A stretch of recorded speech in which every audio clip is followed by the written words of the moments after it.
花西在地新闻，后来乡亲啊，继续来看这个金蕉的价销那个真凄惨。目前产地收买价每公斤存12块，比去年的28块减一半。但是卖到消费者的手内，每公斤统啊卖到39块。基山有一阵金蕉农不满金蕉的价销，长期予部分的中盘商联合垄断。 规碗旁，所以徛出来抗议。因来痛骂农委会主委陈吉仲，甲高雄市长韩国瑜，敢若会晓出一支嘴，提不出解决的办法，拢爱落台。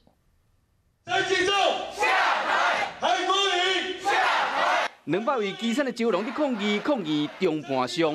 你蕉农挂出来啊，要安怎？搁再5块你嘛爱卖呢？ 所以根本毫无招架之力啦。因为过年后，金蕉的产量减少，冬蕉的价销会较好。不过最近收的价销每公斤只存11到14块，差不多是成本价。甲去年每公斤28块比起来，都差一半。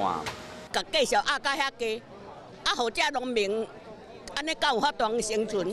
蕉农讲，中盘商1公斤收12块，卖予消费者1公斤却是39块。 生理人伫趁钱，蕉农拢趁无钱。佮讲网络某一个产销平台将市场拢占去，这蕉农伫讲，农委会主委陈吉仲要市长韩国瑜，敢若出一支嘴无作为。你一直强调你担任台北农产总经理，这个是你的专业，你肯定会帮农民找出路、找活路。可是当事情发生的时候，你却不闻不问。我们今天一定要呛他下台。 针对蕉农的不满，农业局讲，包括往来蜜枣、柑仔蜜，因为暖冬大丰收，所以讲影响到金蕉的价销甲市场。过年前大家都拢足济拢钱了啊，所以这样是并不是讲爆量，不是爆量。农民所反映的总共这件事情，我想要有主管机关公平会来做个调查。